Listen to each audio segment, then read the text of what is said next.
Eren Jaeger es uno de los personajes más influyentes de los últimos años, tanto dentro como fuera del mundillo del anime, pues incluso llegó a romper la barrera del mainstream, siendo reconocido por personas que no suelen consumir este tipo de productos, lo cual lo coloca en un selecto grupo de personajes cuya popularidad ha trascendido a su propio fandom. Y aunque la popularidad de un personaje no siempre se corresponde con su calidad, en este caso sí que lo hace, porque Eren es uno de los mejores protagonistas que la industria haya visto, con un desarrollo de personaje excelentemente bien escrito y una psicología increíblemente compleja. Y para explicar esto, vamos a repasar su historia. Eren nació dentro de las murallas en el distrito de Shiganshina, siendo el único hijo de Carla y Grisha Jaeger. Los primeros años de su vida fueron bastante normales, pero desde aquí ya podemos empezar a sacar características del personaje que son importantísimas para el futuro desarrollo del mismo. Y es que a pesar de tener una vida normal, Eren nunca fue un niño normal. Pues si analizamos todos los flashbacks que hay, nos daremos cuenta que desde el principio algo no estaba bien dentro de su cabeza. Para empezar, siempre tuvo tendencias conflictivas. Se nos dice que su único amigo era Armin, y normal que sea el único, porque a Eren cada vez que le decían algo con lo que no estaba de acuerdo, su reacción inmediata era recurrir a la violencia. Por lo que podemos decir que la dificultad de Eren para relacionarse con otros niños proviene de sus actitudes extremistas, o estás con él o estás en su contra. Para él no existe un punto medio, un mal carácter que en aquel entonces no pasaba de un simple defecto de personalidad, pero que gradualmente evolucionaría hasta convertirlo en el ser radicalizado que es al final de la obra. Pero esto no es la razón por la que digo que Eren no era un niño normal, es decir, problemas de actitud tienen todos, pero Eren tenía una característica que sí que lo hacía un niño raro, pues en combinación con su actitud radical y su mal carácter, tenía una aparente incapacidad para sentir miedo. Y no se confundan, no estoy diciendo que Eren fuera valiente y ya está, no, lo que digo es que Eren era incapaz de medir las consecuencias de sus actos, lo cual lo metía en todo tipo de situaciones peligrosas, como cuando se peleaba con varios niños él solo, o la situación que traería el primer cambio a su vida, el rescate de Mikasa. Vamos a poner esto en perspectiva. Un niño de 10 años descubre una niña secuestrada por un grupo de criminales que él ya sabe que antes mataron a 2 personas, por lo que está perfectamente consciente de cuán peligrosa es la situación.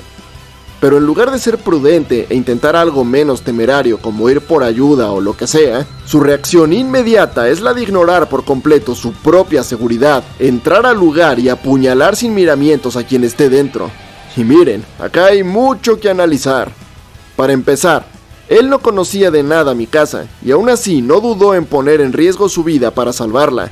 Y esto requiere de 2 cosas, un gran altruismo para ayudar a quien lo necesite, y un gran desprecio por quienes cometen injusticias. Combina esto con las tendencias extremistas que Eren posee, y ya podemos empezar a formar la ideología del personaje. Para Eren, aquellos que amenazan la vida de los demás deben ser detenidos a toda costa, y la única forma de detenerlos es eliminándolos antes de que ellos puedan eliminarte a ti. O dicho en sus propias palabras, si ganas vives, si pierdes mueres, si no peleas, no puedes ganar. Suma esta ideología con la ya mencionada indiferencia hacia su propia seguridad y tenemos a alguien que está dispuesto a cualquier cosa por cumplir sus objetivos. Y esto por sí mismo ya es interesante, pero lo que de verdad explica al personaje es su actitud en torno al asesinato de estos tipos. Vean cómo actúa Eren, la facilidad con la que mata a esta gente, como si no fuera distinto de sus peleas con los otros niños del pueblo. Es decir, que algo así pasara en otra serie como digamos Naruto, Dragon Ball o algo por el estilo, no sería raro porque ahí la gente ya anda luchando en guerras desde los 5 años y la muerte de extras es tratada como algo casi irrelevante. Pero con Shingeki es distinto, porque aquí la gente no tiene poderes raros y en general maneja un ambiente mucho menos fantasioso, en el sentido de que los personajes son mucho más parecidos a personas reales. Así que la cosa con el rescate de Mikasa no es solo que un niño fuera capaz de matar a 2 adultos, a fin de cuentas los agarró por sorpresa, no es que hubiera una pelea real aquí. Acá lo que nos interesa es el hecho de que un niño que hasta ahora había tenido una vida tranquila sin ningún tipo de trauma, tuviera la sangre fría de matar a 2 personas como si nada. Y sí, si Eren no hacía esto no habría podido salvar a Mikasa, pero ese no es el punto. El punto es la falta de impacto que esto tiene en la mente de Eren. Más adelante en la serie vemos cómo soldados adultos tienen conflictos morales cuando les toca matar a algún enemigo. Esa es una reacción natural, porque por más que alguien sea un ser despreciable, quitar una vida no es algo que cualquiera pueda hacer. Y viendo que en este universo la muerte es tratada de manera realista, el hecho de que un niño sin ningún tipo de trauma psicológico sea capaz de cometer semejante acto sin que le genere ningún tipo de conflicto emocional, ya nos dice que este niño no es muy normal que digamos, y seguramente tenga algún problema en la cabeza ya desde su nacimiento. No es que sea un lunático en toda regla, pero definitivamente algo no es normal en él. Y resalto esta escena porque luego la gente no entiende cómo es que Eren cambió tanto en la última temporada, pero esto es algo que ocurre en los primeros capítulos, cuando Eren tenía 9 años, y como pueden ver y como él mismo diría después, él siempre ha sido así, desde que nació. Ahora, si esto tiene que ver con la influencia del Eren del futuro o si el niño simplemente nació medio loco, es un tema que probablemente amerite su propio video, al igual que el aparente bucle temporal que se insinuó en el manga o su extraño comportamiento durante la pelea con Annie en Stoges. Pero por ahora enfoquémonos en lo que sí sabemos. Y eso es que Eren, a pesar de ser un niño de buenas intenciones, siempre tuvo ciertas tendencias extremistas. Una característica que más tarde sería señalada por sus propios compañeros de tropa, como por ejemplo Jan, que constantemente lo acusaba de ser un loco imprudente. Pero ya llegaremos a eso. Por ahora, sigamos con la historia después de conocer a Mikasa, porque ahora toca hablar de los ideales del protagonista, los cuales nos son presentados ya desde el primer capítulo durante su conversación con Hannes. Y es que Eren nos muestra que a pesar de su corta edad, comprende bastante mejor que la mayoría de adultos la condición del mundo en el que viven, pues él sabe que las murallas que los protegen de los titanes no es otra cosa que una prisión gigantesca. Y le molesta el conformismo con el que todos parecen aceptar la realidad de una existencia tan limitada. Eren quiere unirse a la Legión de Exploración no solamente porque tenga curiosidad de ver qué hay más allá de los muros, sino porque repudia la existencia en sí de los muros, ya que para él no simbolizan una barrera que los mantiene a salvo de los titanes, sino que representan la prohibición de existir más allá de ellos. Desde antes de la caída de la Muralla María, Eren ya quería unirse a la Legión de Exploración y destruir a los titanes, no porque les tuviera un odio particular, sino porque sabía que mientras estos existieran, él y toda la humanidad estarían obligados a vivir de cierto modo, no porque así lo desearan, sino porque no tenían alternativa. En otras palabras, mientras los titanes existan, nadie podría ser realmente libre. Y ese es el deseo que impulsa a Eren, el deseo de libertad. Y aquí hay que pararse a explicar un poquito lo que significa la libertad para Eren, ya que este es el tópico en torno al cual giran todos los ideales del personaje. Libertad, en su definición más básica, es la facultad de un individuo para obrar de la manera en que él y solo él decida, siendo el único responsable del modo en que vive su vida.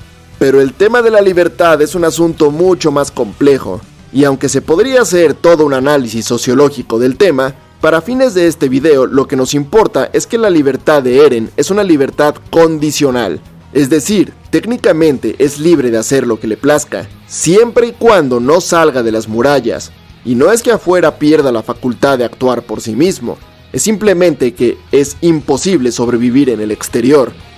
Y es que el primer requerimiento para ser libre es estar vivo, pero si un agente externo, en este caso los titanes, únicamente te permiten existir bajo determinadas condiciones, entonces tu libertad está sujeta a los caprichos de algo ajeno a tus propias decisiones, lo cual se contradice con la definición de libertad. Por lo tanto, mientras los titanes les impidan salir de las murallas, la humanidad no es realmente libre. Y ese es el pensamiento de Eren. Así que ya lo tenemos, las bases de nuestro protagonista son muy claras, un niño soñador que anhela la libertad para él y para toda la humanidad, pero que también carga con algunos problemas psicológicos que pueden llevarlo a tomar decisiones extremas. Ahora veamos su motivación, y esta la podríamos dividir en dos partes: la motivación primaria, aquella de la que todo parte, y la motivación desarrollada, que es la que adquiere durante su viaje. Comencemos con la primaria porque es la más simple. Y es que cuando cae la muralla María y se ven obligados a replegarse a la muralla Rose, Eren perdió absolutamente todo lo que tenía. Lo único que le queda en la vida son sus dos amigos, pero sobre todo el trauma que más lo marcó fue la pérdida de su madre, pues Eren vio cómo esta era devorada sin que él pudiera hacer nada para evitarlo. Peor aún, justo antes de que esto ocurriera, ambos habían discutido, por lo que Eren quedaría traumado por no haber podido despedirse apropiadamente de su madre. Pero sobre todo, lo que más lo marcó fue el hecho de que cuando llegó donde estaba, ella aún seguía viva, pero ni él ni nadie tuvieron la fuerza suficiente para salvarla de aquel titán. De hecho, Hannes se lo deja muy claro: no pudiste salvar a tu madre porque eres débil, y yo no pude salvarla porque no tengo el valor. Y esto es lo que marcaría el siguiente punto en la personalidad de Eren, que sería la obsesión por ganar la fuerza suficiente para poder enfrentarse a los titanes. Ese trauma y deseo de evitar que lo que pasó con su madre vuelva a repetirse es el motor que impulsa al personaje durante los primeros arcos de la serie. Es de ahí de donde viene su famosa determinación de no frenar ante nada con tal de eliminar a los titanes. Y es esta determinación la que lo lleva a unirse al ejército, y es aquí donde comienza su motivación desarrollada. Y para explicar esto, hay que hablar de su relación con Jan, personajazo por cierto, Estos dos fungieron como una especie de rivales durante la primera temporada, siendo Jan un opuesto a Eren en casi todo sentido, pero el más importante de todos es la motivación. Mientras que Eren quería que toda la humanidad alcanzara la libertad, a Jan lo único que le importa era buscarse una vida lo más cómoda posible, siendo totalmente indiferente a los problemas de la humanidad. Y esta indiferencia es algo que hace rabiar a Eren, pero no porque le molesten las personas egoístas, sino porque es consciente de lo peligrosa que puede llegar a ser la indiferencia generalizada, y esto se demuestra en una conversación que me encanta. Resulta que Jan declara que solo los locos y tontos se unen a la Legión, y que a él solamente le importa entrar a la policía militar para así tener una vida cómoda en el interior, lejos del peligro de los titanes. Pero Eren le responde: con que quieres vivir seguro en el interior. Bueno, pues hace 3 años, esto era el interior. Y este diálogo es maravilloso, no solo porque tiene razón, sino porque resalta la importancia de la Legión de Exploración, mostrando que estos tipos son mucho más que unos simples exploradores. Son literalmente la única esperanza de supervivencia para la humanidad. Jan quiere alejarse del peligro al ir a la muralla interior, pero no se da cuenta de que si los titanes vuelven a atacar, entonces otra vez estará en la zona de peligro, y ya no habrá tal cosa como una muralla interior.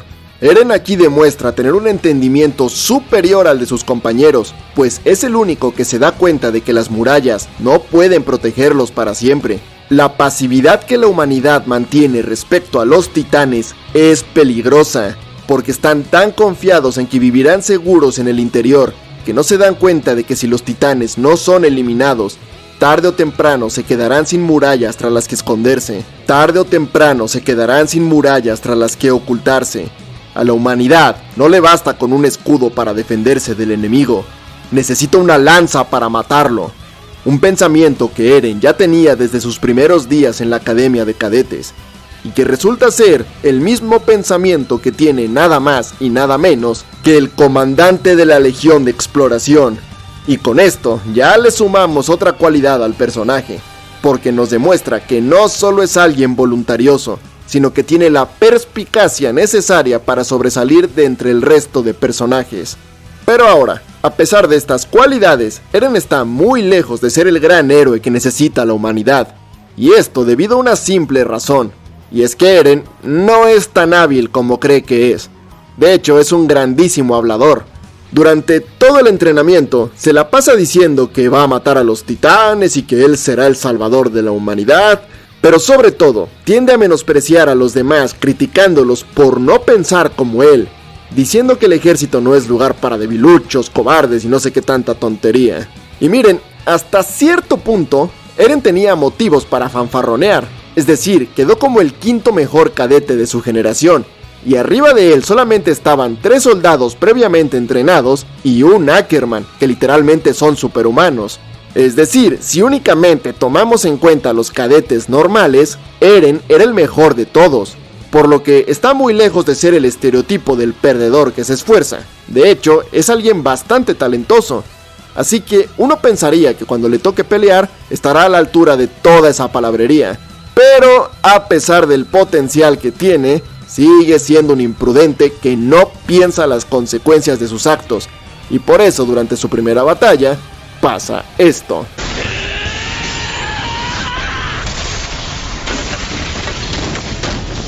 Ah sí, Eren dura como 30 segundos y de no ser por los poderes que en ese momento ni siquiera sabía que tenía, habría muerto.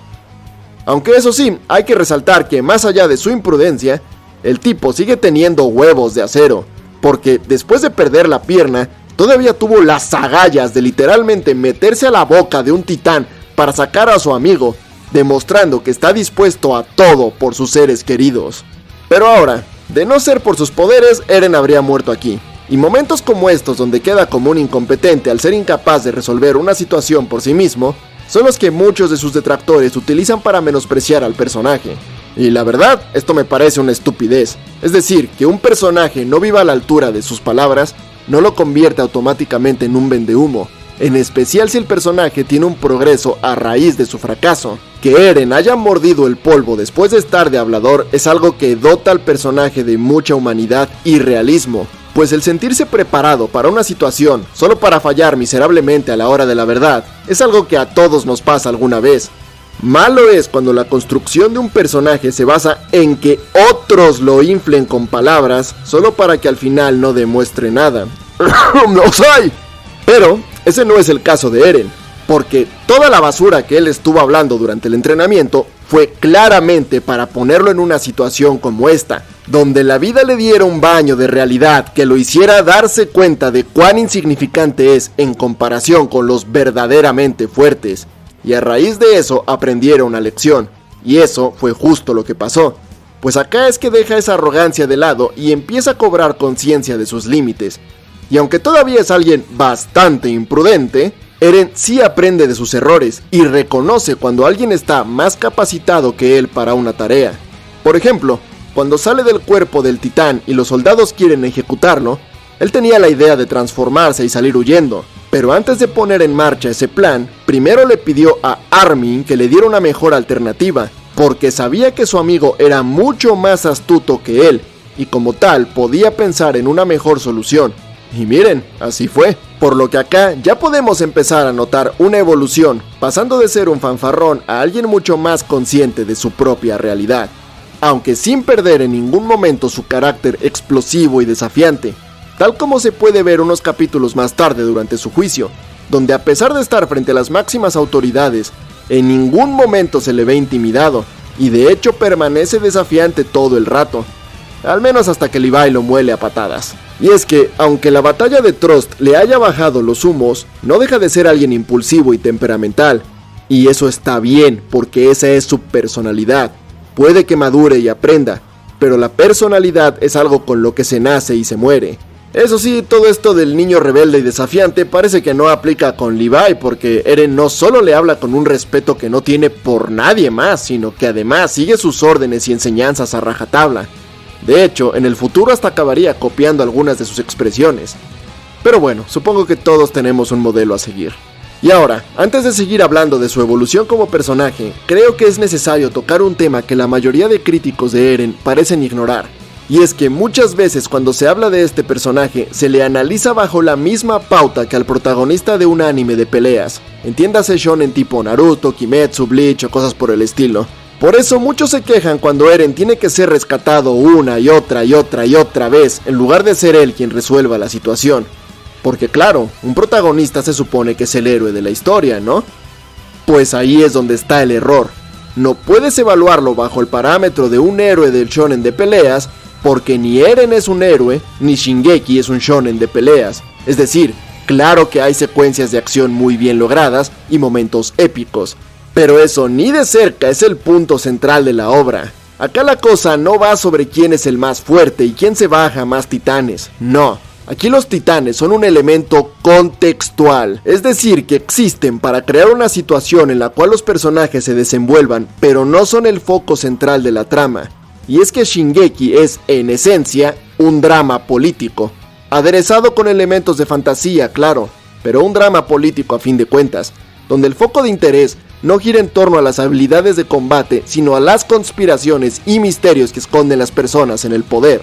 Y en una historia donde el foco está en los misterios, pues la persona más importante es aquella que puede responder a dichos misterios, que en este caso es Eren, tanto por sus poderes de titán como por tener la llave del famoso sótano.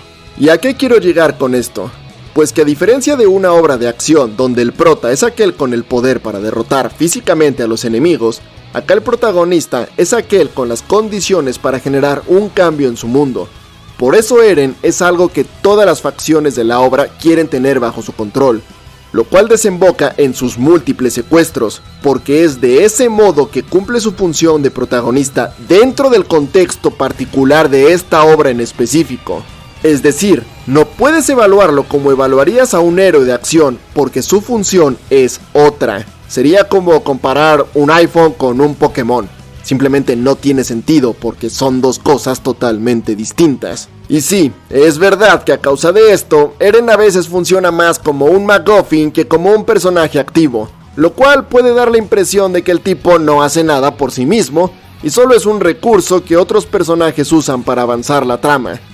Pero esto es una idea imprecisa, ya que esta función responde al desarrollo de Eren como protagonista, pues es a raíz de la importancia que todo el mundo le da como la clave para salvar a la humanidad, que el personaje empieza a evolucionar. Pero para entender eso, primero tenemos que hablar de su etapa como MacGuffin. Ya establecimos que en esta obra lo importante son las intrigas políticas y los misterios, por lo cual la pregunta aquí no es cómo van a derrotar a los titanes, sino por qué el gobierno parece querer evitar que esto ocurra. Y aunque esta pregunta parece ser algo que recién sale a colación en la tercera temporada, la realidad es que es una cuestión por la que Eren ya había mostrado su inquietud desde mucho antes, concretamente durante el entrenamiento de cadetes. Resulta que después de ser aceptado en la Legión de Exploración, los dos titanes que la Legión usaba para experimentar son asesinados. Nadie sabe quién fue el responsable, pero mientras todos están conmocionados, Erwin se acerca a Eren para hacerle una pregunta. ¿Tú quién crees que es el verdadero enemigo? Y este diálogo es una joya, porque en retrospectiva nos muestra cuán adelantado estaba Erwin al resto de personajes. Pero lo que nadie parece darse cuenta es que Eren también estaba adelantado al resto, ya que si bien al principio no entendió a qué se refería el comandante, poco después le vendría a la mente un recuerdo de una conversación que tuvo con Annie durante sus días de cadete. Resulta que mientras ambos entrenaban juntos, Eren andaba diciendo que hay que fortalecerse para poder pelear con los titanes y todo eso, a lo que Annie le responde que el entrenamiento y las calificaciones no tienen el más mínimo sentido, porque el entrenamiento antipersona no suma puntos, solamente cuenta el entrenamiento anti-titán, y son los 10 mejor puntuados de este entrenamiento anti-titán los únicos que pueden ir a la policía militar en el interior, donde no hay titanes. Es decir, si el objetivo de la humanidad es derrotar a los titanes, ¿por qué el sistema está diseñado para que aquellos que están más capacitados para enfrentarlos se mantengan lo más lejos posible de ellos? Es una contradicción. Es como si el gobierno quisiera evitar que la humanidad salga de las murallas. Erwin obviamente ya sabía esto, pero acá Eren demuestra ser capaz del mismo razonamiento que el comandante, al darse cuenta de que el enemigo al que enfrentan está dentro de las murallas. Ahora, aunque ambos lleguen a la misma conclusión, el cómo reaccionan a ello sí es bastante diferente. Y eso es justo lo que veríamos en el siguiente arco de la serie. Arco donde conoceríamos otra faceta del personaje, que sería fundamental para entender sus acciones al final de la obra, y que claro, aporta otra capa de profundidad que mejora aún más a Eren. Hablemos de la persecución del titán hembra, donde ocurriría otro momento que dejaría a Eren traumatizado, en este caso con el famoso tema de tomar decisiones de las que no te arrepientas. Resulta que el titán hembra los está persiguiendo y Eren quiere enfrentarla, pero sus compañeros de escuadrón lo convencen de huir mientras ellos se encargan, y como resultado todos son masacrados, y él casi es capturado de no ser por un rescate in extremis del capitán Levi. Pero ahora, ¿qué es lo importante de cara al desarrollo del personaje? Pues que antes de que ocurriera esta masacre, cuando Eren no estaba seguro de si confiarle la batalla a sus compañeros o tomar el asunto en sus manos, mientras los demás soldados le ordenaban directamente que no hiciera nada, Levi le dijo que era libre de actuar como quisiera, ya que como nadie estaba seguro de lo que iba a pasar, cualquier decisión que tomara podía ser tanto la correcta como la equivocada. Podía considerar los pros y contras para elegir algo de lo que no fuera arrepentirse, pero al final de cuentas, es libre de decidir qué hacer. Eren elige dejar todo en manos de sus compañeros, y como resultado de esta elección, todos murieron. Si a Eren simplemente se le hubiera ordenado no involucrarse, estas muertes habrían pasado como bajas en combate. Pero al darle la posibilidad de elegir, Eren ahora se siente responsable por estos eventos, ya que si hubiera elegido otra cosa, el resultado tal vez habría sido diferente. Y acá es donde Eren aprende el lado negativo de la libertad. Y es que el poder elegir por nosotros mismos significa que somos responsables de las consecuencias de nuestras elecciones. La libertad que Eren tanto anhela viene con un precio. Y esto me encanta porque el tema de la libertad siempre es plasmado como un ideal bonito y esperanzador. Y sí, la libertad es eso, pero también es una gran responsabilidad, al ser una facultad que si se usa mal puede traer consecuencias nefastas. Y Eren aprendió esto a la mala. Y a raíz de este aprendizaje desarrollaría un sentido de responsabilidad que haría que en el futuro cuestionara mucho más sus decisiones. Y también esta experiencia sería la causante del repudio que Eren siente a que otros pongan en peligro sus vidas por causa suya. Una característica que, como muchas que ya dijimos y otras que diremos más adelante, evolucionará y será determinante para las decisiones que tomará en el futuro. Pero lo peor para Eren aún estaba por llegar. Y es que tras el fracaso en capturar al titán hembra, Armin descubriría que la identidad del hembra no era otra que Annie Leonhardt, su compañera de tropa, la misma persona que enseñó a Eren cómo pelear y que le hizo ver la incoherencia del sistema militar. Es en realidad un titán encubierto, responsable de asesinar a todo su escuadrón. Y aquí tengo que parar un momento para señalar algo que creo que el autor debió resaltar un poco más. Y es que cuando uno ve la serie puede dar la impresión de que el entrenamiento de cadetes apenas dura unas cuantas semanas. Esto debido a que todo se resume en un par de capítulos y los diseños de los personajes no cambian prácticamente nada, a diferencia del segundo time skip donde todos se ven diferentes.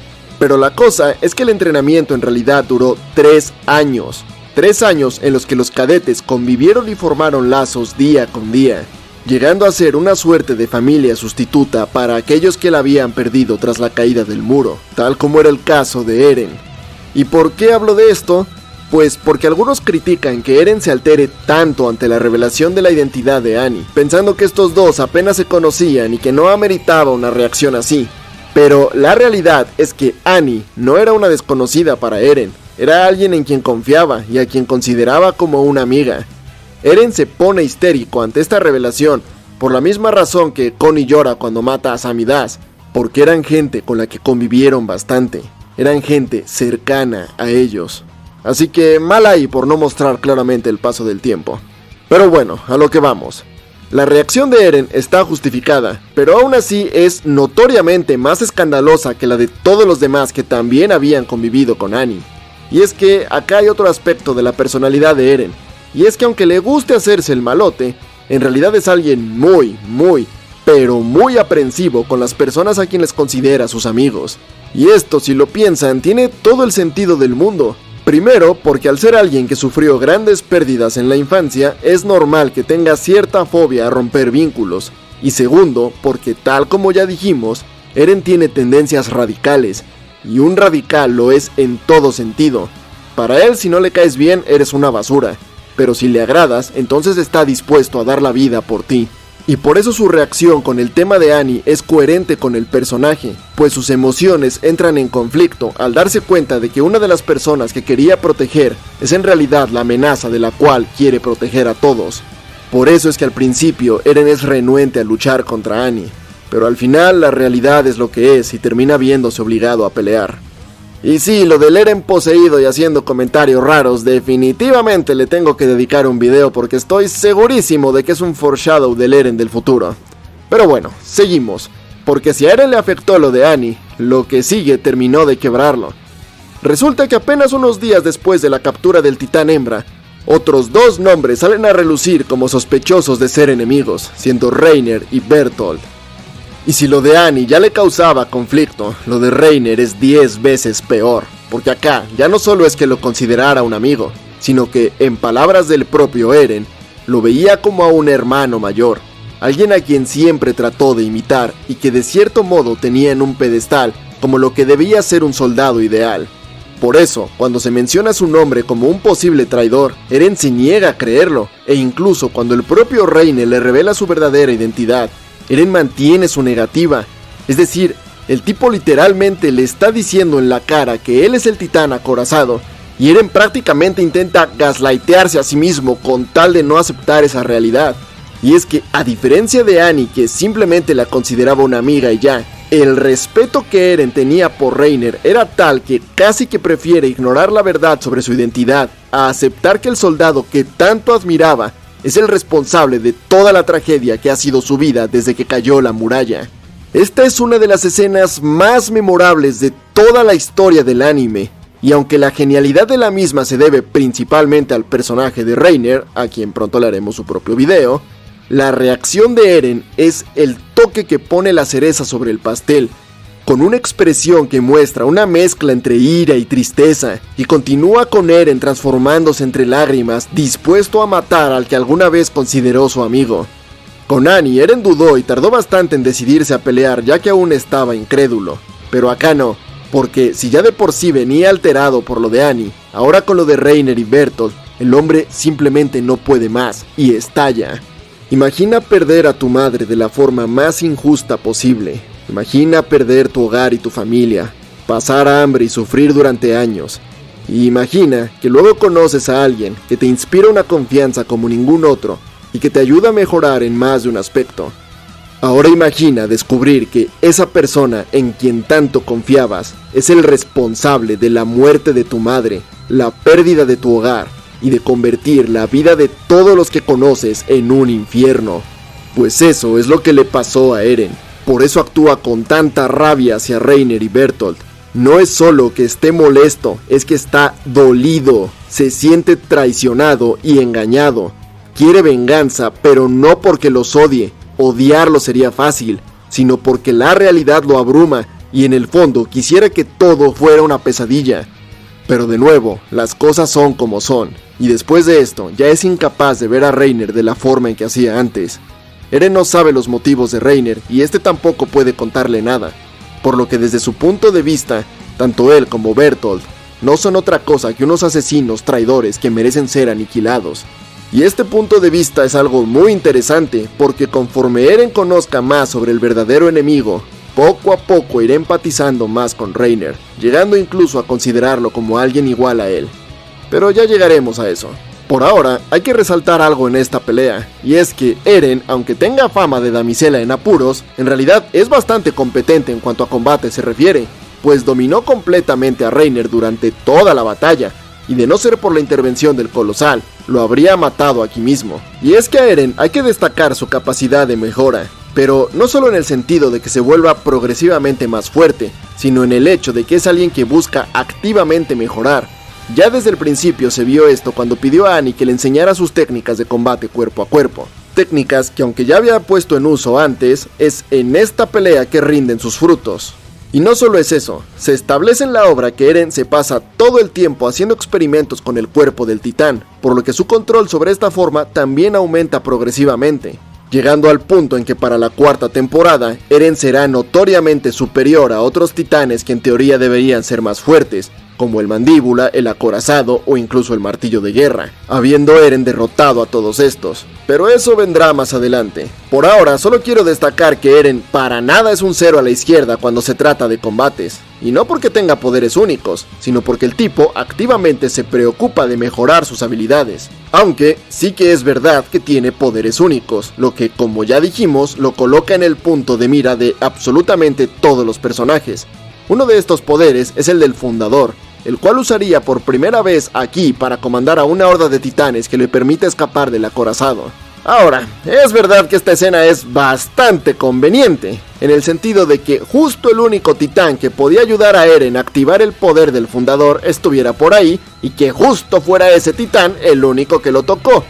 Pero bueno, conveniencias hay en todas las obras y para efectos de este video tampoco es la gran cosa. Además que en esta serie prácticamente todo se puede justificar con un lo hizo Eren del futuro. Así que pasemos al siguiente momento de importancia para el personaje. ¿Recuerdan que les dije que el hecho de que Eren funcionara como un MacGuffin que todo el mundo se pelea por obtener era determinante para su desarrollo? Pues acá es que se comienza a ver eso. Primero está su reacción a la muerte de Hannes, pues como ya dijimos, Eren es alguien que busca activamente aumentar su poder. Esto debido a que cree que si se vuelve más fuerte, podrá proteger a los que ama y evitar que lo que le pasó a su madre vuelva a suceder. Pero acá, nada de eso importó, porque sin importar cuánto se esforzó y cuán fuerte se volvió, igual no pudo hacer nada para salvar a quien básicamente era su tío. Obviamente Eren se quiebra y lamenta su fracaso sintiéndose inútil, pero acá hay mucho más que eso, porque esta realización de que sin importar cuánto se esforzó, igual no fue capaz de cambiar el resultado, sería el primer paso en su caída hacia la oscuridad. Pues mientras más de sus compañeros mueren, más se desespera Eren por querer evitarlo, y más dispuesto está a explorar soluciones más radicales. Pero antes de que este descenso a la locura continuase, Eren obtendría una nueva motivación que lo ayudaría a mantener su mente un poco más en paz. Y esta motivación justo se origina de su papel como MacGuffin, pues tras terminar la batalla, Eren pregunta cuántas personas murieron para poder rescatarlo, a lo que Jean responde que al menos la mitad de los soldados que acudieron perdieron la vida, y remata diciendo: todos ellos se sacrificaron porque se supone que tú eres la esperanza de la humanidad, así que depende de ti que sus muertes no hayan sido en vano. Y esto cambia la perspectiva de Eren completamente, ya que hasta ahora sus actos estaban motivados por la venganza. Un titán se comió a su madre y él quería castigar a los responsables, pero ahora cae en cuenta de que la situación es mucho más grande que eso, pues no se trata solo de una venganza personal, ni siquiera se trata de proteger a sus amigos, se trata de que debido a sus características únicas, él lleva en los hombros la responsabilidad de salvar a toda la humanidad. Todos aquellos que dieron su vida lo hicieron para que él pudiera cumplir con su misión. Y es esta nueva perspectiva la que de algún modo evita que pierda la cabeza, ya que se entiende a sí mismo como la clave para salvar a la humanidad, y por lo tanto siente que justifica las tragedias que han ocurrido, al haber sido en nombre del futuro de la humanidad. Aunque esta creencia que lo ayudaba a mantenerse cuerdo no duraría mucho, porque como todo en esta obra, las cosas nunca son tan simples. Resulta que tras estos eventos se forma un nuevo escuadrón de operaciones especiales conformado por varios de los compañeros de la antigua tropa de cadetes. La misión de este escuadrón era la de mantener escondido a Eren mientras intentaba dominar la habilidad de la cristalización para poder sellar la abertura en la muralla, pero también tenían la misión de mantener escondida a Historia, quien se había revelado era en realidad la hija bastarda de un noble que tenía información clave sobre los titanes, por lo cual tanto Historia como Eren permanecían escondidos en el mismo lugar. Y hay que hablar de la relación de este par porque será clave en los eventos futuros. Y con este tema quiero aclarar dos puntos desde el vamos. Primero, tanto en este como en todos los videos futuros en los que toque hablar algo referente al arco de la insurrección, me voy a basar principalmente en el manga, ya que esta temporada en el anime tuvo una adaptación bastante libre que cambió muchos detalles importantes respecto a varios personajes. Y segundo, en este video no me voy a meter con el tema de las parejas porque la gente explota cuando se habla de si Eren tenía o no algo con Historia. Y yo entiendo el porqué de esto, es decir, a pesar de que no hay una confirmación oficial, es cierto que tanto en el manga como en el anime se hacen ciertas referencias sospechosas, como que si Mikasa se pone celosa, que si Historia se sonroja, y no sé qué tanta cosa. Pero, para efectos de este video, eso no nos interesa. Acá lo que nos importa es el intercambio de ideas entre estos personajes. Resulta que hay una escena en la que ambos personajes se quedan solos en una habitación. Ahí Historia anda en modo depresivo, diciendo que no tiene interés por nada y que todo le da igual. Pero Eren, que viene con la idea de lo que antes le dijo Jean, le echa el discurso de que ellos, por las características únicas que poseen, no pueden quedarse de brazos cruzados, pues es su responsabilidad salvar a sus compañeros. Hasta acá, cada uno tenía la mente en un sitio diferente, pero poco después de esto son capturados por Kenny y llevados ante Rod Reis. Y acá ocurre un señor momentazo, porque toda esa idea que hemos estado repitiendo sobre que Eren se ve a sí mismo como el salvador de la humanidad y que por ello algún día hará valer todas las vidas que se perdieron por ayudarlo, toda esa ideología se va a desmoronar, pues cuando Rod Reis entra en contacto con él, Eren puede ver las memorias de cuando su padre asesinó a la familia real y robó el titán fundador. Y acá hay que pararse a explicar porque esta es otra escena que muchos no acaban de entender y se quejan porque Eren, en vez de tomar acción para escapar de la cueva, se pone a llorar y pedir que lo mate. Así que vamos a explicarlo con manzanitas. Hasta ahora, todo el personaje de Eren se ha construido bajo la idea de que él es la esperanza de la humanidad. Todo lo que ya dijimos de que funciona como un MacGuffin por el que todos se pelean y toda la reflexión del personaje sobre sí mismo y cómo considera que todas esas muertes han valido la pena, pues todo ha sido para que él pueda salvar a la humanidad. Toda la construcción del personaje lo ha llevado a creer que él es alguien especial, que todas las vidas que se perdieron por su causa valen la pena porque él, por sus poderes únicos que lo vuelven especial, es la clave para eliminar a los titanes. Pero ahora resulta que todo eso era una mentira, una farsa, porque resulta que solo un miembro de la familia real puede utilizar el poder del fundador para eliminar a los titanes.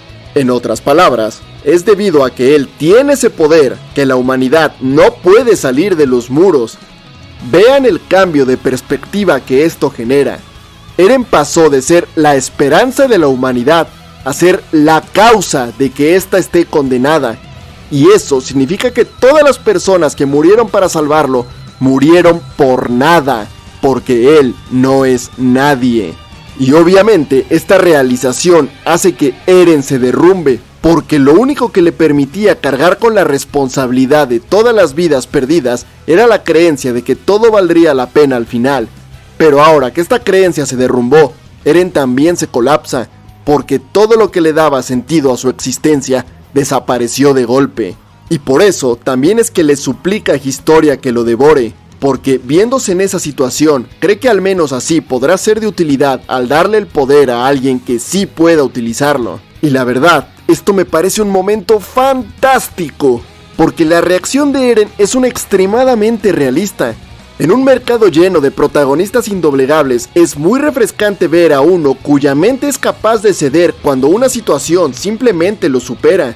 Y es que hasta ahora solamente habíamos conocido esta personalidad de niño necio que no ve más allá de sus propios ideales. Pero acá nos demuestran que Eren de hecho puede cuestionar sus creencias cuando es confrontado por los hechos. No es el típico personaje idealizado que por más que le demuestres que está equivocado te va a responder: sí, pero yo nunca me rendiré. Y es que Eren, a pesar de su gran determinación, es alguien bastante razonable.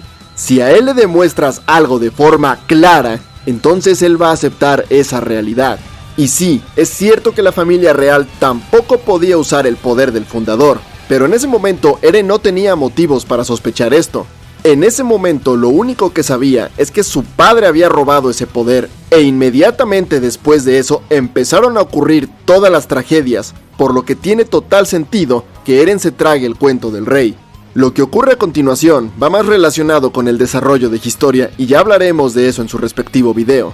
Pero lo importante es que cuando Historia está liberando a Eren, los roles están invertidos a como estaban durante su conversación en aquella habitación. Es decir, ahora es Eren quien anda deprimido y Historia quien tiene que regañarlo para que se active. Pero sobre todo quiero resaltar una frase que cuando la vi por primera vez me pareció un tanto vacía, pero en retrospectiva es un foreshadowing gigantesco de lo que estaba por venir. Resulta que Eren andaba diciendo que quería ser devorado para que así la familia real pudiera salvar a la humanidad, pero Historia, que ya sabía que eso era imposible, le dice que no tiene intención de salvar a la humanidad, pero sí de salvarlo a él, porque ellos son enemigos de la humanidad, pero también son compañeros. Y lo que esta frase significará hacia el final de la obra va a dar mucho de qué hablar. Pero ya llegaremos a eso, por ahora manténganla en mente. Después de esto, sigue el arco del regreso a Shiganshina, y aunque Eren tiene una participación clave acá, cierto es que toda esta temporada se enfoca más en Erwin y Armin. Aún así, creo que este es un buen momento para repasar la evolución de nuestro protagonista, ya que al final de este arco es cuando ocurre el punto de inflexión en su desarrollo, pues en la siguiente temporada sufre un cambio de actitud tremendo. Un cambio que, para variar, hay gente que se queja porque según ellos no tiene sentido que cambie así su personalidad. Y los que dicen eso de verdad que parece que no vieron la serie o que la vieron mientras se hacían la paja y no se enteraron de nada. Ya expliqué cómo desde niño Eren mostraba comportamientos un tanto alarmantes, aunque en todo momento sus ideales radicales se veían restringidos por su buen sentido de moral. Pero ahora vamos a ver cómo ha ido cambiando la mentalidad de Eren a lo largo de la obra. Al principio teníamos a un Eren motivado y soñador que buscaba hacerse fuerte para poder derrotar a los titanes y alcanzar la libertad. Poco después, cuando obtuvo el poder que necesitaba, también comenzó a darse cuenta de la responsabilidad que éste ponía sobre sus hombros, adquiriendo así un comportamiento mucho más centrado y una perspectiva menos idealizada. Pues acá ya la cosa no era tan simple como matar a los titanes, ya que el hecho de que el enemigo fueran en realidad otros humanos, más aún humanos a los que consideraba amigos, lo había colocado en un dilema moral mucho más complejo. Aún quiere venganza, pero sus emociones entran en conflicto al descubrir quiénes son los responsables. Después vendría su crisis existencial, que es todo lo ocurrido en la cueva de cristal, pero lo importante acá es la resolución después de la crisis. Al principio, Eren creía que era una especie de elegido destinado a salvar a la humanidad. Después, cuando supo que su poder era robado, creyó que era él quien impedía la salvación de la humanidad. Y después, cuando Historia explica todo el tema de la voluntad del primer rey, su perspectiva vuelve a cambiar, pues esto le hace ver que cuando su padre robó el poder del titán, no salvó ni condenó a la humanidad. Lo único que hizo fue alterar el status quo para darle a la humanidad una oportunidad de luchar. También, debido a la conversación con el instructor Shadis, llega a la conclusión de que su padre es el verdadero agente disruptor, y él solo es una pieza más en el tablero. Es decir, para este momento, Eren ya no se ve a sí mismo ni como un héroe ni como un objeto de particular importancia, sino que se considera un soldado más entre los otros. Y esto de algún modo es lo que lo ayuda a superar su crisis, pues le quita un enorme peso de encima. Antes se sentía frustrado porque sin importar cuánto se esforzara, al final siempre necesitaba la ayuda de los demás. Pero ahora entiende que no se trata de que un solo individuo se encargue de todo, sino de que todos colaboren con un objetivo.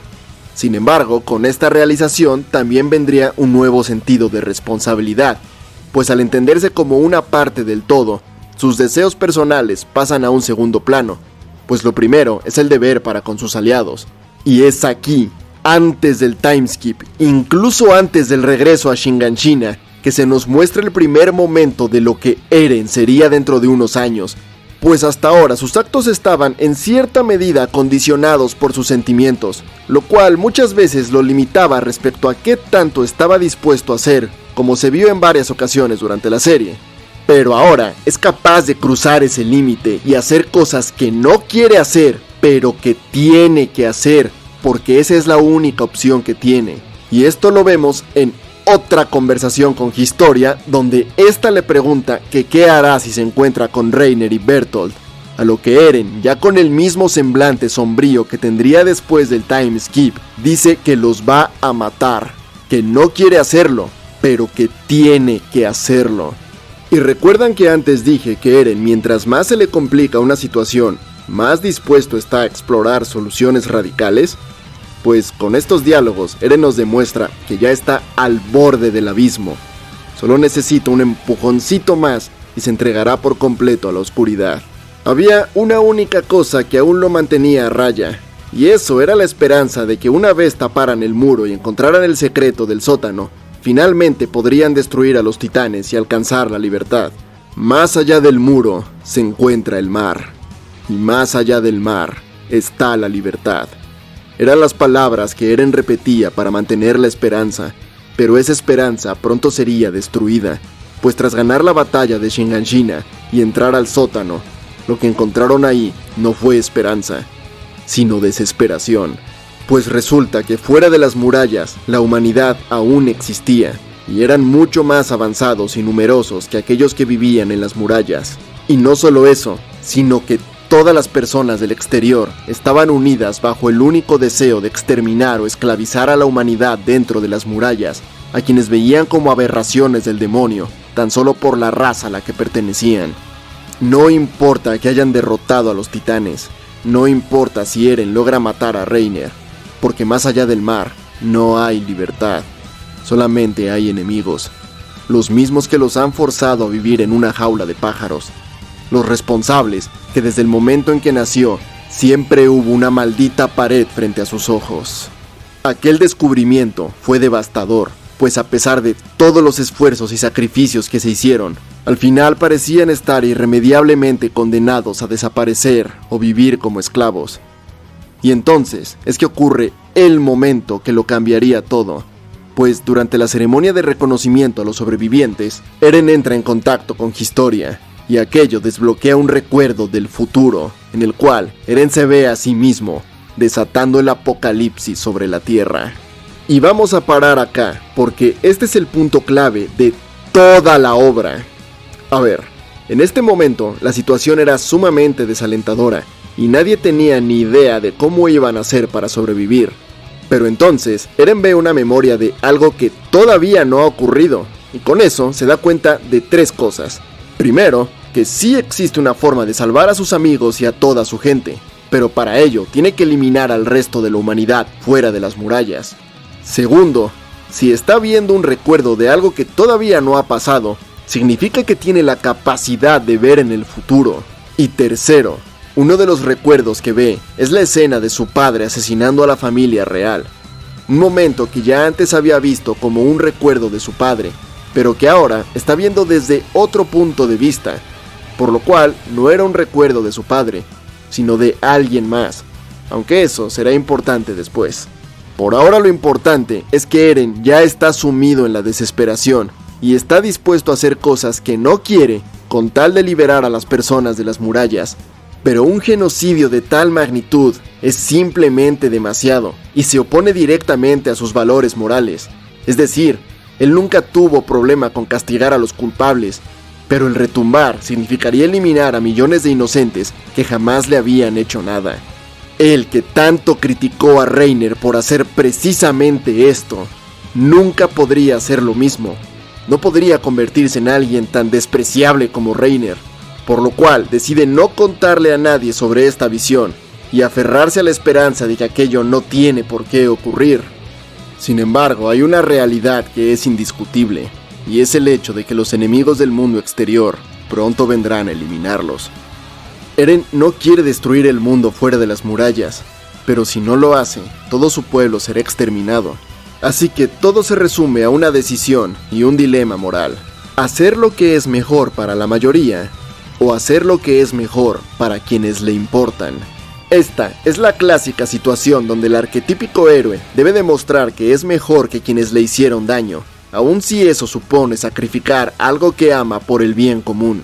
Pero ahí está el detalle: esa es la moralidad de un héroe, y Eren no es un héroe, ni tampoco pretende serlo, y por tanto está por encima de la hipocresía de la superioridad moral.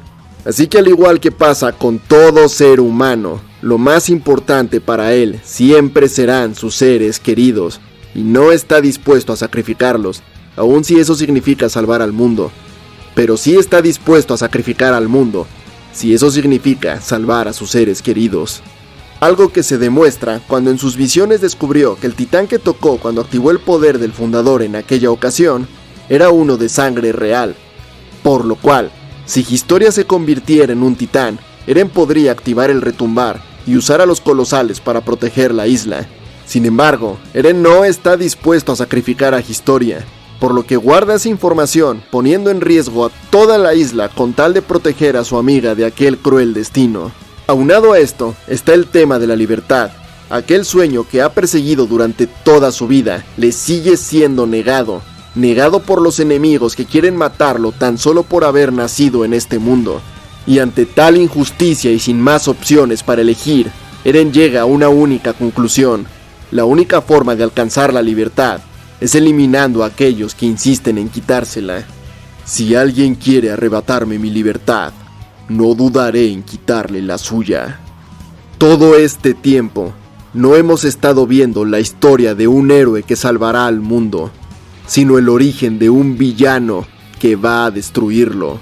no porque así lo desee, sino porque simplemente no tiene otra opción. Y con todo este desarrollo que me tomó como una hora explicar, llegamos a la etapa final del personaje, la caída del héroe y el nacimiento del villano. Por acá ocurre el timeskip, y la próxima vez que vemos a Eren ya es prácticamente el villano de la serie, mostrando todo lo que pasó por el medio mediante flashbacks, pero para que se entienda mejor, aquí lo explicaremos en orden cronológico. Inmediatamente después de recuperar la muralla María y llegar al océano, Eren había decidido guardarse la información sobre el retumbar para sí mismo, pero eso cambiaría con la llegada de Yelena y los voluntarios. Esta gente, supuestamente enemigos de Marley, presentaron un plan donde Eren entraría en contacto con Zeke para forzar un acuerdo de paz con el mundo exterior bajo amenaza de utilizar el retumbar. Y con esto es que Eren decide contar lo que sabe sobre los titanes de sangre real, pues ahora ve en Zeke la oportunidad de salvar a su pueblo sin sacrificar a Historia. Sin embargo, como es natural, el gobierno de Paradis no se fía de los voluntarios y se lleva a cabo todo un entramado político antes de que este plan se lleve a cabo. Y mientras esto ocurre, hay una conversación importantísima entre Armin, Eren y Mikasa, pues acá podemos ver todas las señales de lo que Eren estaba por hacer y que sus amigos, en su optimismo, fueron incapaces de ver. Resulta que Armin tiene una visión extremadamente inocente de la situación, diciendo que ahora que han contactado con el mundo exterior, podrán resolver los malentendidos y alcanzar la paz mediante el diálogo sin la necesidad de amenazarlos con el retumbar. Pero Eren le para los pies diciendo que no hay ningún malentendido.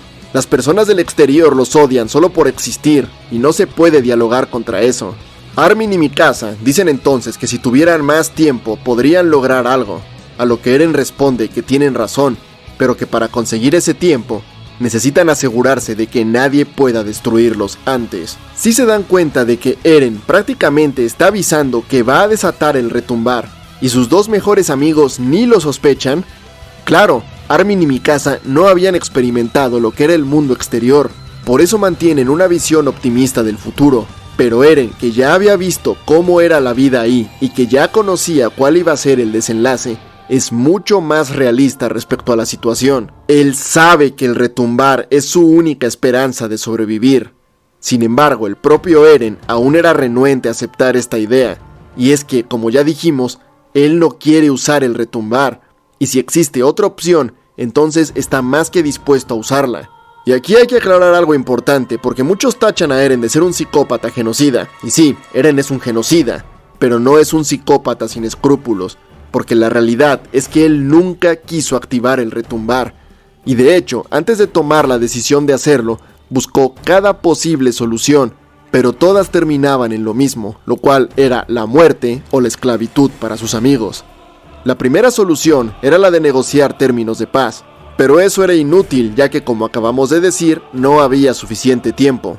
La segunda solución le vendría por parte de Yelena, cuando se reunió con ella en secreto y ésta le contó sobre el plan de eutanasia de Zeke. Pero esto no solo era inútil, sino que era un insulto directo a todo lo que Eren creía. Eren mueve su vida en torno al ideal de la libertad, y quitarle a su pueblo la capacidad de reproducirse atenta directamente contra esa idea, pues limitar las condiciones de su existencia a no poder hacer más que esperar la muerte sería lo mismo que haberse quedado en las murallas esperando que los titanes los extinguieran. Además que el plan en sí mismo era inútil, pues suponía que bastaba con enviar a unos cuantos titanes para destruir la flota de Marley y que así dejaran en paz a la isla hasta que todos sus habitantes murieran de forma natural. Pero esto nunca iba a pasar, pues al momento en que los colosales destruyeran al ejército de Marley, el resto del mundo, temiendo el retumbar, lanzaría ataques preventivos que igual arrasarían con la isla. Y por más que pudiera enviar más titanes para proteger Paradis, los eldianos seguirían sin poder salir de la isla, por lo que todo seguiría exactamente igual que cuando estaban encerrados tras las murallas. Además que, dado el hecho de que tanto a Eren como a Zeke les quedaba poco tiempo de vida, Historia sería forzada a convertirse en titán y parir hijos sin cesar para retener el poder del retumbar. Y esto era justo lo que Eren quería evitar, así que el plan de eutanasia tampoco era una opción. Además que, si Zeke quería esterilizar a los eldianos, Historia no iba a poder tener hijos y por lo tanto no iban a poder retener el poder del retumbar, así que el plan de eutanasia era una estupidez por todos lados. Y es que la mentalidad de Zeke es la de un esclavo, oprimido hasta tal punto que repudia su propia existencia. Zeke es todo lo que Eren odia, y su plan es justo lo que quiere evitar. Pero de este pedazo de mierda ya hablaremos cuando toque su video, porque Zeke, aunque muchos se traguen el cuento del pacifista maltratado, representa la peor faceta de la humanidad, pero ya hablaremos del simio pendejo cuando toque. Por ahora lo que nos importa es que Eren bajo ninguna circunstancia iba a aceptar ese plan. Sin embargo, sí o sí necesitaba a Zeke para llevar a cabo su propio plan, así que fingió estar de acuerdo con Yelena solo para poder acercarse a él. Aunque había un problema, y es que los del gobierno no tenían la más mínima intención de dejar que eso suceda, pues de ninguna manera iban a confiar en Zeke, por lo que ni bien pusieron pie en la isla, convertirían a Historia en titán y la obligarían a heredar el poder del bestia, para después forzarla a parir tantos hijos como pudiera, convirtiéndola a ella y toda su descendencia en esclavos que existen solo para retener el poder del titán. Y aunque Eren igual podría activar el retumbar usando a Historia, aquello no tendría sentido, pues su objetivo sobre todas las cosas era salvar a sus amigos, por lo que simplemente no podía permitir que eso pasara. Así que si quería llegar a Zeke, necesitaba hacerlo por otros medios. Y así empezó la conspiración jägerista. Primero, eligió a Floch como un ejecutor que preparara todo el terreno para poder tomar el control del gobierno llegado el momento. El por qué Floch era la opción perfecta para esta tarea es algo que explicaré cuando haga el video de Floch. Por ahora, basta con saber que 1. Es alguien que iba a apoyar el plan de Eren, y 2. No era lo bastante cercano a él como para que le importara ponerlo en una situación peligrosa. Después de esto quedaba un último cabo suelto, y ese era asegurarse de que Historia no se convirtiera en titán. Así que fue a verla para contarle todo el plan. Al principio, Historia no estaba de acuerdo con llevar a cabo un genocidio, alegando que muchas de esas personas eran inocentes, pero Eren la convenció al explicar que aun cuando así fuera, el problema no estaba en los individuos, sino en la civilización que se había desarrollado para perpetrar el odio hacia su pueblo. Lo que Eren planea no es un ataque en venganza por los males que le han hecho sufrir, pues entiende que la venganza solo es un ciclo que ha mantenido a la humanidad en un perpetuo conflicto. Así que para detener ese ciclo, va a asegurarse de que el enemigo nunca pueda devolver el golpe. Historia no termina de estar de acuerdo con esto, pero acaba aceptando al darse cuenta de que Eren tiene razón, pues al igual que él llega a la conclusión de que esto no es algo que ella quiera, pero como reina, entiende que su prioridad es ver por su propia gente antes que por el resto del mundo. Eren entonces propone 2 ideas para evitar que la policía militar la convierta en titán: luchar contra ellos o escapar y esconderse.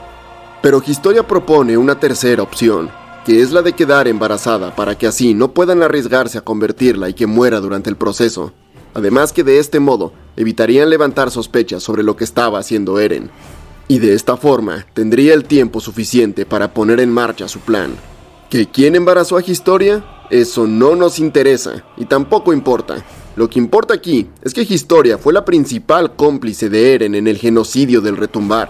Ella supo del plan desde el principio y lo apoyó en todo momento. Parte de la responsabilidad por la muerte del 80% de la población global es suya. ¿Y por qué les estoy diciendo esto? Pues porque quiero que recuerden cierta frase que Historia le dijo a Eren en la cueva de cristal. Somos enemigos de la humanidad, pero también somos compañeros. En aquel momento no parecía tener mayor significado, aparte de una explosión de dramatismo. Pero ahora es un tremendo foreshadow de lo que sería el arco final de la serie. El demonio de Paradise y la autoproclamada mujer más malvada del mundo son los verdaderos enemigos de la humanidad. Es su alianza la que va a destruir al mundo. Amo este tipo de cosas. Sé que ya hablé mucho de Historia, pero es que su personaje tiene muchísima influencia sobre Eren. Ni siquiera yo me había dado cuenta hasta que estaba haciendo este video. Pero como sea, con esto ya todo estaba listo para el plan de Eren. Sin embargo, nuestro protagonista aún mantenía la esperanza de que apareciera una opción que lo salvara de desatar aquella matanza sin precedentes. Por lo que accedió a ir a la expedición de Hanji para intentar hablar en nombre de Paradis con las naciones del extranjero. Pero aquí hay que tener en cuenta una cosa. Para este momento, Eren ya sabía todo lo que iba a ocurrir, por lo cual al momento de viajar al mundo exterior, sus esperanzas estaban puestas en que lo que viera ahí sería diferente de lo que vio en los recuerdos de su padre. porque eso significaría que las visiones estaban equivocadas y que aquel horrible futuro no tenía por qué ocurrir. Pero por desgracia, al pisar tierra, de inmediato notó que todo era tal cual lo había visto en los recuerdos.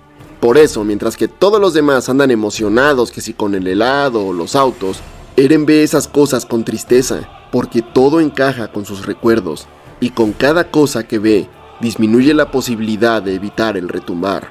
Nunca sé qué es lo correcto. Nadie sabe cuál es la decisión correcta, porque nadie sabe lo que sucederá al final. Esa es la frase con la que Levi enseñó a Eren a tomar decisiones de forma prudente, al mismo tiempo que lo advertía de que pasara lo que pasara, no había forma de asegurar el resultado. En aquel entonces, Eren debía decidir si confiar en sus compañeros o actuar por sí mismo, sin saber cuál decisión era la correcta, porque no sabía cuál sería el desenlace.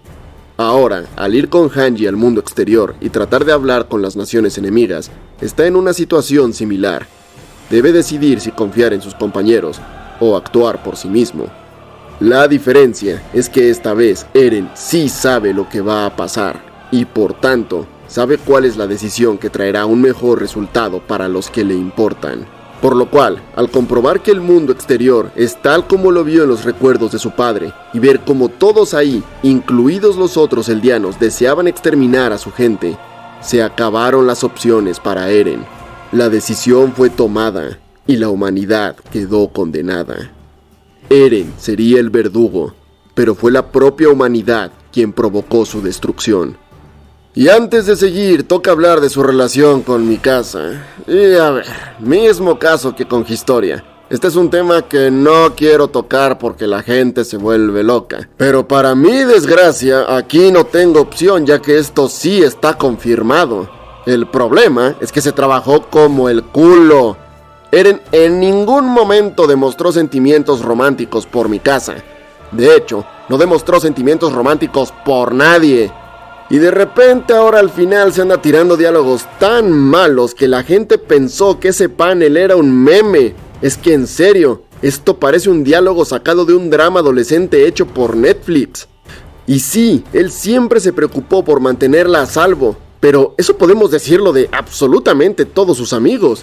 Ya lo dijimos, es alguien sumamente aprensivo con sus seres queridos, y Mikasa no era diferente.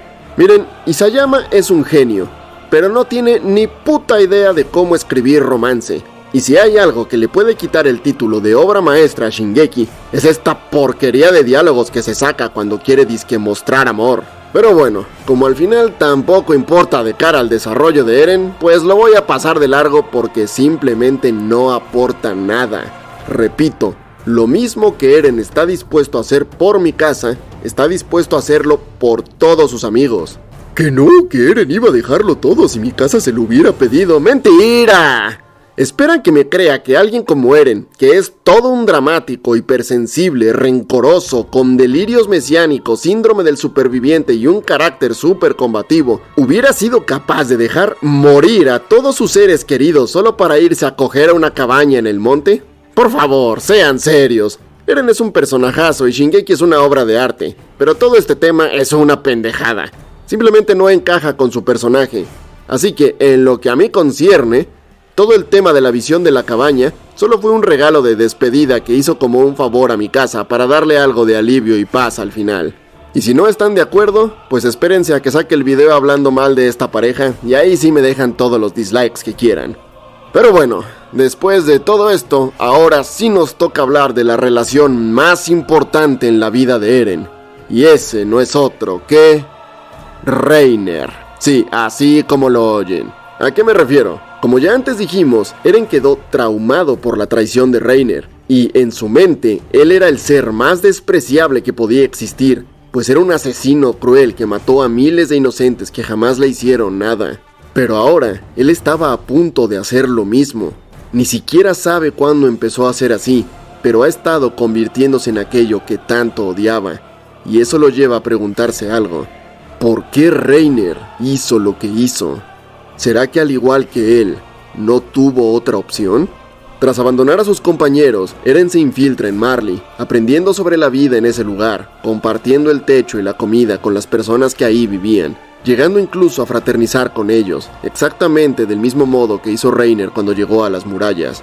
Y al igual que Reiner, esperaba encontrar monstruos que aliviaran el pesar que le traía tener que eliminarlos.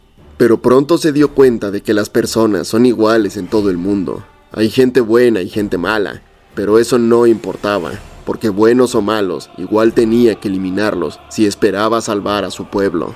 Eren hizo exactamente lo mismo que en su momento hizo Reiner, y entonces lo comprendió. Ambos eran iguales, asesinos genocidas que sufrían por lo que estaban haciendo, pero que no tenían otra opción. Ambos eran vistos como héroes o como villanos según a qué bando le preguntaras, pero en realidad solo eran dos personas a quienes se les forzó a convertirse en monstruos y a seguir avanzando hasta acabar con todos los enemigos. Eren entiende esto y deja de sentir rencor por Reiner. Incluso se reúne con él para explicarle que ahora empatiza con él y lo ve como a un igual. Y precisamente porque es su igual, va a seguir avanzando hasta acabar con todo. Y bueno, ya saben lo que pasa. Eren para este punto tiene un control total sobre su titán, además de haber estado organizando un ataque coordinado junto a la Legión. Así que mata a todos los generales marleanos, convierte a Galliard en un abrelatas, se come al martillo de guerra, le da una paliza a Reiner para recordar los viejos tiempos y se escapa después de dejar Liberio hecho polvo. Sin embargo, a pesar de que la operación fue un éxito, algo salió mal. Y es que Sasha, una de las personas a las que más quería proteger, fue asesinada. Y con la muerte de Sasha, podemos entender dónde está la mente del personaje en este momento.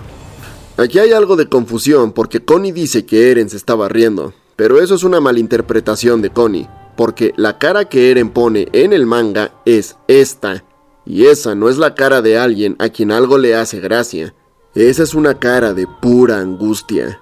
Y es que para entender la risa de Eren hay que poner atención al diálogo de Jan, pues este le dice que Sasha murió por su culpa, porque él arrastró a la Legión a esa situación. ¿Y esto no le suena familiar de algún lado? Es exactamente la misma situación que cuando murió Hannes. Alguien cercano a Eren murió por su causa y acto seguido Jan le señaló que es por él que eso ocurrió. Con Hannes, Eren se frustró porque pensó que aún seguía siendo demasiado débil para proteger a sus seres queridos. Pero ahora, Eren es de largo el ser más poderoso en el planeta, literalmente conoce el futuro. Pero ni así pudo cambiar el resultado. Eren no se burla de la muerte de Sasha, se burla de sí mismo y del hecho de que aún con todo el poder en el mundo, no puede cambiar el resultado. El plan de Eren presentaba la mejor oportunidad de supervivencia para sus amigos, pero al final no hay un resultado perfecto y no puede salvarlos a todos. Para un hombre que anhela la libertad, no hay peor tormento que saberse esclavo del destino. Y ahora, con el tema del futuro, hay que dejar algo bien en claro, y es que algunos creen que Eren conoce absolutamente todo lo que va a pasar, pero eso no es cierto, o al menos no en este punto de la obra. Eren solamente tiene una visión incompleta de los hechos, hay cosas que aún permanecen ocultas, tal como él mismo admite cuando habla con Armin al final de todo, o como se ve durante su batalla contra Zeke en los caminos. Pero bueno, por ahora, Eren vuelve a la isla y es arrestado por insubordinación, aunque a estas alturas ya le da igual, porque su golpe de estado ya estaba en marcha y prácticamente ya tenía el control total de la isla.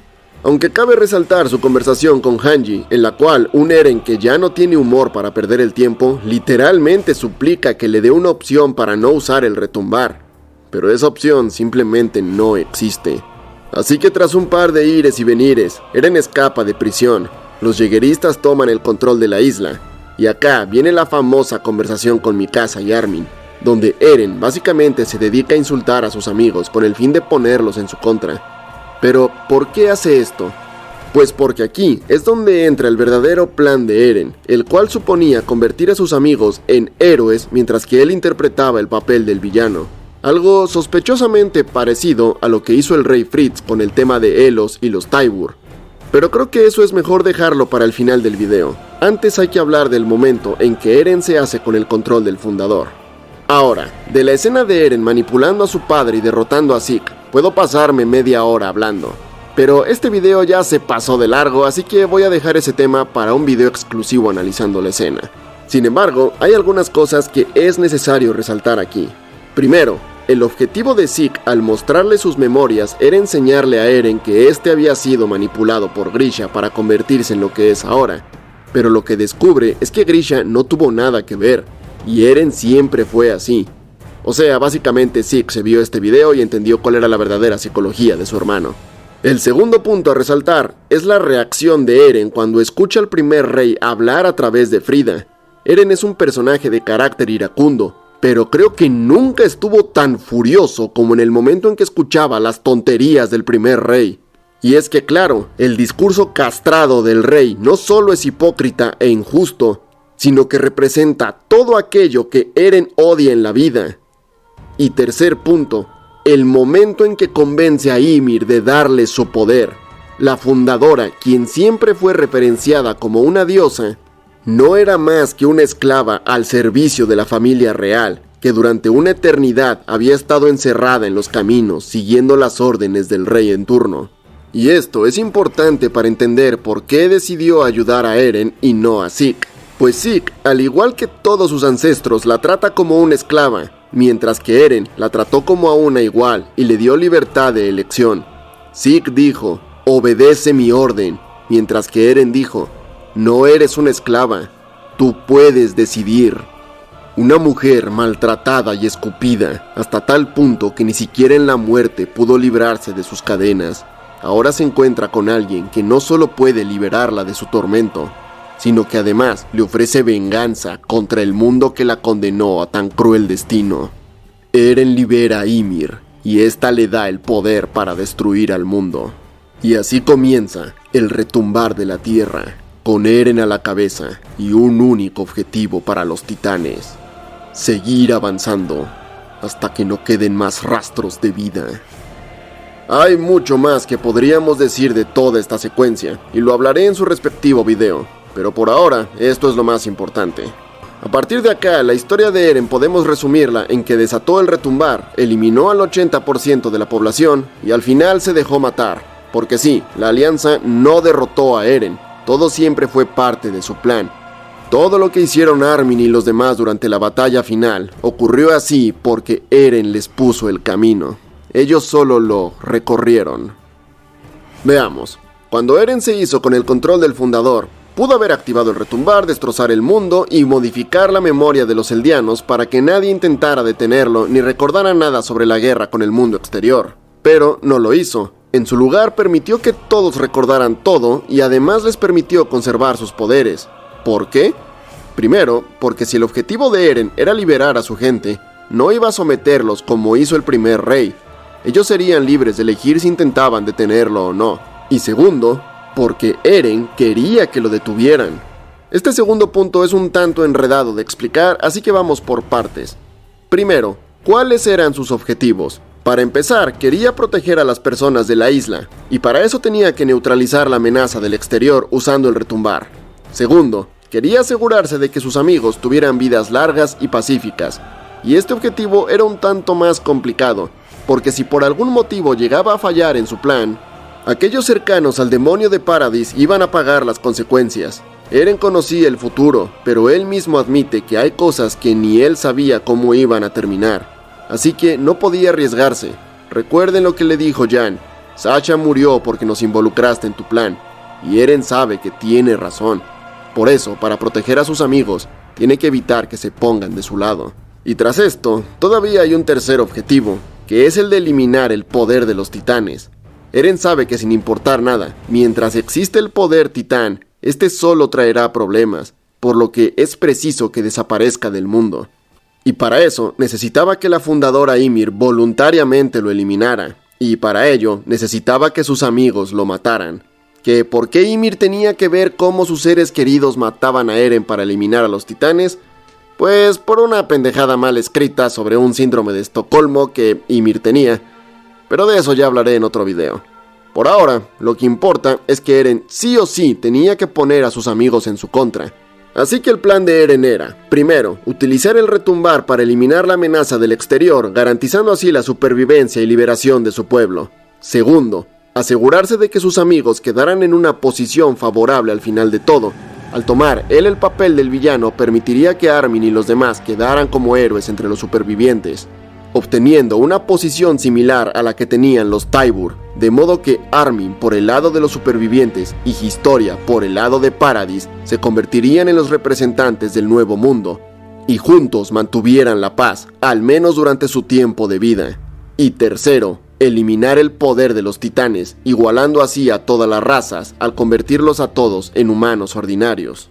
De este modo, al terminar el retumbar, las personas en la isla serían libres y carecerían del poder de los titanes, mientras que los supervivientes del mundo exterior estarían tan dañados que la diferencia tecnológica entre ellos y Paradis dejaría de ser un factor, por lo que ambas sociedades habrían equilibrado la balanza de poder, de modo que nadie pudiera ponerse por encima del otro. Y además, Eren se encargó de dejar a 2 representantes de cada lado que sabía estarían dispuestos a cooperar por el bien común, por lo cual Eren, a pesar de reducir el mundo a escombros, logró su objetivo de paz y libertad, al menos durante el tiempo de vida de sus amigos, pues en el futuro lejano la humanidad demostraría que el conflicto es parte de su naturaleza y los mismos patrones se repetirían, pero eso ya es otra historia.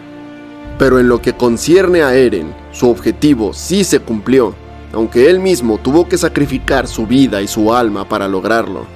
Y con eso concluye el desarrollo de uno de los mejores personajes jamás escritos, Salvador y Destructor, héroe y villano, un hombre que camina sobre la línea que divide al bien del mal y nos enseña que lo correcto y lo incorrecto muchas veces son solo puntos de vista.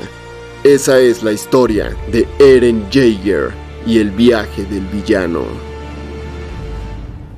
Si este video te gustó, por favor, dale me gusta y compártelo con tus amigos. Eso me ayudaría muchísimo. Déjame tu comentario con tus opiniones respecto al tema. Y no te olvides de seguirme en mis redes sociales para estar más en contacto conmigo y no perderte de las novedades del canal. Puedes encontrarme en Instagram como @ponce.turambar y en Twitter como @lazonafantasma3. Envío también un gran agradecimiento a Races, Rafael Van Rock, Uber Ninja, Greenicat, Gabriel Blake, Joaco Itria y Eduardo Abarca, quienes son los miembros del canal y gracias a los cuales este tipo de videos son posibles. Si tú también quieres apoyarme, puedes hacerlo uniéndote a los miembros desde tan solo $1 al mes. De verdad te lo agradecería muchísimo. Un saludo a todos y nos vemos en la próxima.